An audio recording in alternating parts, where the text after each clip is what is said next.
Sir, Delhi பாராளுமன்றத்தை கடந்த 21 நாட்களாக காங்கிரஸ் கட்சி நடத்த விடாமல் இடைஞ்சல் பண்ணுறது, தகராறு பண்ணுறாங்க. பதவியை பிடிச்சிக்கிறாங்க, கோஷம் போடுறாங்க, அமைச்சரில் பேச விடுறதில்ல, மற்ற பாராளுமன்ற உறுப்பினரை பேச விடுறதில்லை, சபாநாயகருக்கு முன்னாடி கோஷம் போடுறாங்க, கத்துறாங்க, வெளிநடப்பு வந்துடுறாங்க, வெளியே வறண்டால் கத்துறாங்க, என்ட்ரன்ஸ் கத்துறாங்க. கடந்த 21 நாட்களாக ஜூலை 20ஆம் தேதி இந்த மழைக்கால பாராளுமன்றத்தினுடைய செக்ஷன் ஆரம்பித்து இன்று 21 நாள் ஆச்சு சார். ஆகஸ்ட் மாதம் இன்று 11ஆம் தேதி. இந்த 21 நாளும் இந்த காங்கிரஸ் கட்சிக்காரங்க திரு ராகுல் காந்தி, திருமதி பிரியங்கா காந்தி, இவங்கெல்லாம் காந்தியெல்லாம் கிடையாது, ராகுல் கான், பிரியங்கா கான், இவங்க நம்ம ஊர் புதுசாக தலைவராக இருக்கார் காங்கிரஸ் தலைவர், இவர் யார், மாணிக் தாகூர், காங்கிரஸுடைய பொதுச் செயலாளர் திரு வேணுகோபால், கேரளாக்கார், இவங்கெல்லாம் அமித்ஷா வரல, பிரைம் மினிஸ்டர் வரல சார். சபையை நடத்தினா சார் எல்லோரும் வருவாங்க, நடத்த நீங்கள் அனுமதிச்சானல வருவாங்க. நீங்கள் பேச விடுங்க சார், நீங்கள் கேள்வி கேளுங்க. ஆளுங்கட்சியை நீங்கள் கேள்வி கேட்டு அவங்கள பதிலை பெற வைங்க. பதில் தெரியாமல் அவங்கள திக்கு கடவுங்களா, இங்கே கேள்வி கேட்கணும்ல. நீங்கள் அமைச்சரை பேச விட மாட்டேங்கிறீங்க, பாஜக கூட்டணி பேச விட மாட்டீங்க, பாராளுமன்ற ஸ்பீக்கரையும் பேச விட மாட்டீங்க. எப்படி சார் பேச முடியும், எப்படி நடத்த முடியும்? எப்படி நீங்கள் நடத்த விட்டாலும் எல்லாம் வருவாங்க. முதல்ல நீட் தேர்வு ரத்து செய்யணும், நீட் தேர்வுக்காக அந்த கொஸ்டின் பேப்பர் லீக் ஆகினாங்க கோஷம் போட்டீங்க. அப்புறம் இப்போ அமித்ஷா வரலன்னு நீங்கள் ஒரு பதவி வச்சு உட்காந்துக்கிறீங்க வேணுகோபால்லாம். சார், இது நியாயமா?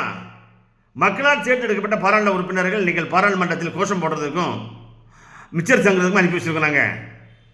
என்ன சார் பாருங்கள் சார், தமிழ்நாட்டில் பாருங்கள் சார், தமிழ்நாட்டில் ஆண்ட கட்சி திராவிட முன்னேற்ற கழகம், அண்ணா திராவிட முன்னேற்ற கழகம் 2 பேரும் எதிர்கட்சியாக இருந்திருக்காங்க. தாவேக்கா 3 மாதம் ஆச்சு சார், 90 நாள் ஆச்சு. ஜூன் மே 10ஆம் தேதி ஆட்சி வந்தாங்க. ஜூன் ஜூலை ஆகஸ்ட் 90 நாள் ஆச்சு சார். சட்டமன்றம் தெளிவாக போயிட்டு இருக்காங்க சார்.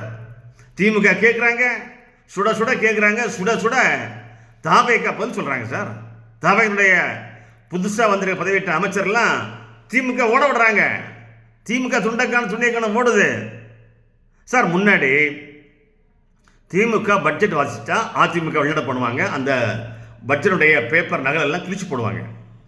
அண்ணா திராவிட முன்னேற்ற கழகம் சட்டமன்றத்தில் பட்ஜெட் தாக்கல் பண்ணால் திமுக காரங்க அந்த பட்ஜெட்டுடைய நகல் எல்லாம் கிழிச்சு போடுவாங்க, கோஷம் போடுவாங்க.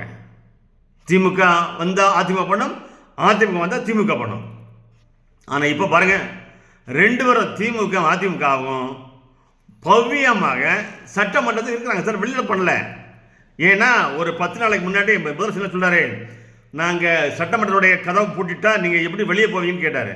அதில் பயந்து நீங்கள் எதிர்கட்சிகள் ஓடுகின்றன, ஆளுங்கட்சியை பார்த்து பயந்து ஓடுறேன்னு தமிழக முதலமைச்சர் சொன்ன உடனே திமுககாரங்களை ரோஷம் வந்து இப்போ சட்டமன்றத்தை விட்டு வெளியே போகாமல் நெளிஞ்சி மிளிஞ்சி அப்படி இப்படியோ உட்காந்துக்கிறாங்க பாருங்க. கடந்த 1 வாரமாக சட்டமன்றத்தினுடைய நிகழ்ச்சிகள் லைவாக போயிட்டு இருக்குது, நம்ம பார்க்குறோம். அமைச்சர் கேட்குற கேள்விக்கு இவங்க பதில் சொல்கிறாங்க, திமுக பதில் சொல்கிறாங்க. திமுகவுடைய கேள்விக்கு தமிழகத்துடைய அமைச்சர்கள் நின்று அடிக்கிறாங்க சார், நின்று பதில் பேசுகிறாங்க சார். ஒரு சட்டமன்றத்தினுடைய விவாதம் நடக்குது சார். அவங்க பேசுகிறாங்க, இவங்க பேசுகிறாங்க, என்ன பேசுகிறாங்க. ஆனால் ஒவ்வொரு முறையும் ஒரு யதார்த்தமான, ஒரு தேவையான, அங்கே ஒரு பிரச்சனையை அழகாக கையாண்டு அந்த சட்டமன்றம் சிறப்பாக நடைபெற்றிருக்குது. 3 மாதம் ஆயிடுச்சு சார். ஆண்ட கட்சி, ஆண்டு முடிந்த கட்சியில் அமைதியாக சட்டமன்றத்தை அமைதியாக நடத்த அனுமதிக்கிறாங்க.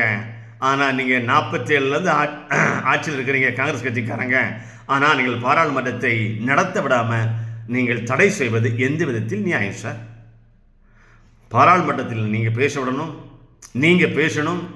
நீங்கள் கேட்குற கேள்விக்கு ஆளுங்கட்சியை சேர்ந்தவர்கள் பதில் சொல்லாமல் திணறுகிறார்கள் என்ற ஒரு பிம்பத்தை நீங்கள் வெளியே கொண்டு வர வேண்டாமா? நீங்கள் எதுக்கெடுத்தாலும் கோஷம், ஆர்ப்பாட்டம், போராட்டம் என்று பாராளுமன்றத்தையே சுற்றி இருந்தீங்கன்னா 543 பாராளுமன்ற உறுப்பினர்கள் பாராளுமன்றத்துக்கு வர்றாங்கல்ல. சொல்லுங்க காங்கிரஸ் கட்சி நண்பர்களே, அண்ணன் மாணிக் தாகூர் அவர்களே, திரு வேணுகோபால் அவர்களே, திரு பிரியங்கா காந்தி அவர்களே, திரு ராகுல் கான் அவர்களே, சொல்லுங்க, ஏன் பாராளுமன்றத்தை நடத்த விட மாட்டேங்கிறீங்க சார்? நீங்கள் வாங்க, நீங்கள் உட்கார்ந்து பேசுங்க. ஆளுங்கட்சியாக வருவாங்க சார். எதிர்கட்சிகள் எல்லாம் பவ்யமாக உட்கார்ந்துக்கிறாங்க, கேள்வி கேட்க ரெடியாக இருக்கிறாங்க. நான் ஆளுங்கட்சியை சேர்ந்த அமைச்சர் பெருமக்களும், ஏன் நீங்கள் எதிர்பார்க்கின்ற அமித்ஷா அவர்களும், நம்முடைய பாரத பிரதமரும் நீங்கள் பாராளுமன்றத்தை நடத்த விட மாட்டேங்கிறீங்க. அப்படிதான் போன செக்ஷனில் பாராளுமன்றத்தில் திமுக சேர்ந்த, காங்கிரஸ் சேர்ந்த தமிழகத்துடைய எம்பிக்கள் நம்முடைய பாரத பிரதமரை முற்றுகிட்டீங்க பாராளுமன்றத்துக்குள்ளுக்குள்ளே. உங்களை நம்பி இப்படி வர முடியும்? நீங்க அப்ப நடந்த செயல் உங்களுக்கு கண்டித்தகுது இல்லையா? பிரைம் மினிஸ்டருக்கு சுத்தி நிற்கிறீங்க அவருடைய இடத்துக்குள்ள போய், தப்பு இல்லை. ஆனா நீங்க அவரை வரவிடாம வந்த அவரை முற்றுகையிடுவர் இருந்தா எப்படி சார் பாராளுமன்றத்துக்கு வருவாங்க? நீங்கள் காங்கிரஸ் கட்சி நண்பர்களே, காங்கிரஸ் கட்சிக்காரங்களே, நீங்கள் தொடர்ந்து நீங்கள் பாராளுமன்றத்தை நடத்த விடாமல் இடைஞ்சலாகவும் இடையூறாகவும் நீங்கள் கோஷமும் போட்டுக் கொண்டிருந்தால் தமிழகத்தில் இருக்கின்ற, இந்தியாவில் இருக்கின்ற 140 கோடி மக்களும் உங்களை பார்த்து கொண்டிருக்கிறார்கள்.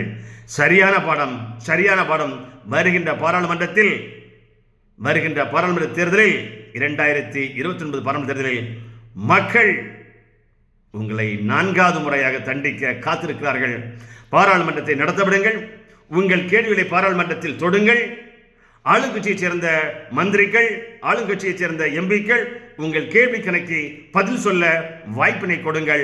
கோஷம் போடாது என்று தமிழக மக்கள் சார்பிலும், அடியேன் ஒரு தொண்டன் சார்பிலும் காங்கிரஸ் கட்சியை மன்றாடி இந்த பாராளுமன்றத்தை நடத்த அனுமதிக்க அன்போடு வேண்டுகிறேன். இல்லை என்றால் 2029 உங்களை ஒரு எம்பி கூட, ஒரு பாராளுமன்ற உறுப்பினர் கூட பாராளுமன்றத்திற்கு செல்ல தமிழக மக்கள் மட்டுமல்ல, இந்திய மக்களும் உங்களை அனுமதிக்க மாட்டார்கள் என்று எச்சரிக்கை விடுகிறோம்.